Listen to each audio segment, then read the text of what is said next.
Барлықтарыңызға сәлем. Бүгін сіздермен кешкі асқа өте дәмді тауық етінен ерекше тағам дайындайтын боламыз. Тез әрі оңай дайын болатын тағам. Видеоны соңына дейін қарап, каналға тіркеліп қоюды ұмытпаңыздар. Ең алдымен тауықтың төс етін тазалап жуып, осылай орташа қалыңдықта турап шығамыз. Дәміне қарай тұз, мен 1,5 шай қасықтай қостым. Одан соң қара бұрыш және паприка қосып, жақсылап араластырып аламыз.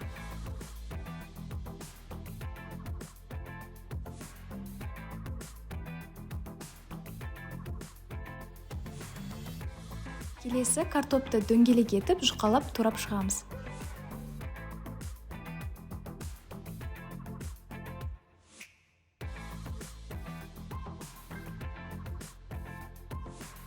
Туралған картопқа 1 шай қасық тұз, аздап қара бұрыш, паприкадан қостым.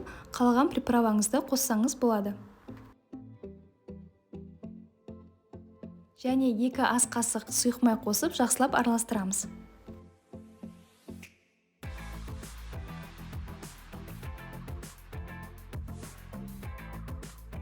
Одан соң пиязды майдалап тураймыз. Қызанақты да жұқалап турап шығамыз.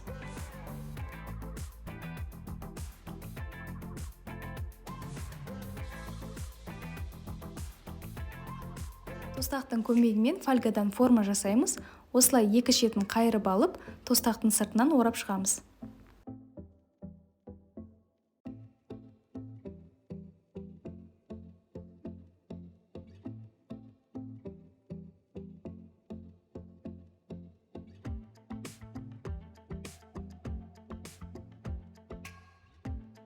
Тостақты алып, асты жағын осылай қолымызбен тегістеп аламыз.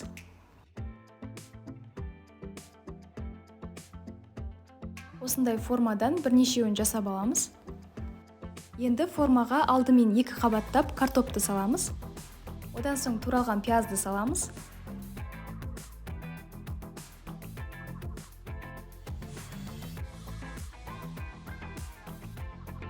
Үстіне тауықты әрқайсына бөліп салып шығамыз.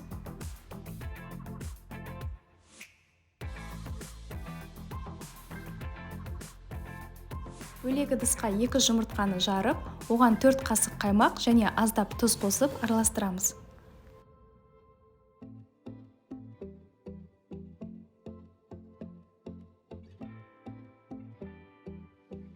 Формаларға теңдей етіп құйып шығамыз.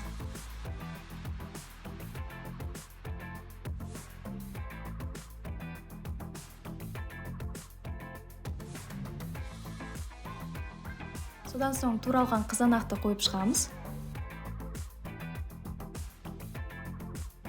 Алдын ала қыздырылған пеште 180 градуста 35-40 минуттай пісіреміз. 30 минуттан соң алып, бетіне үкіштен өткізілген ірімшікті салдым және тағы да 5 минутқа духовкаға жібереміз.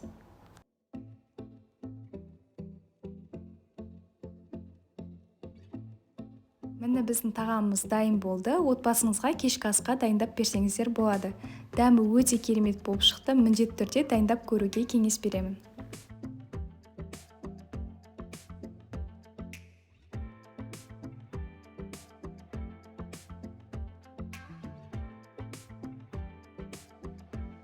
Рецепт ұнаған болса лайк басып, комментарий жазып, каналға тіркеліп қоюды ұмытпаңыздар.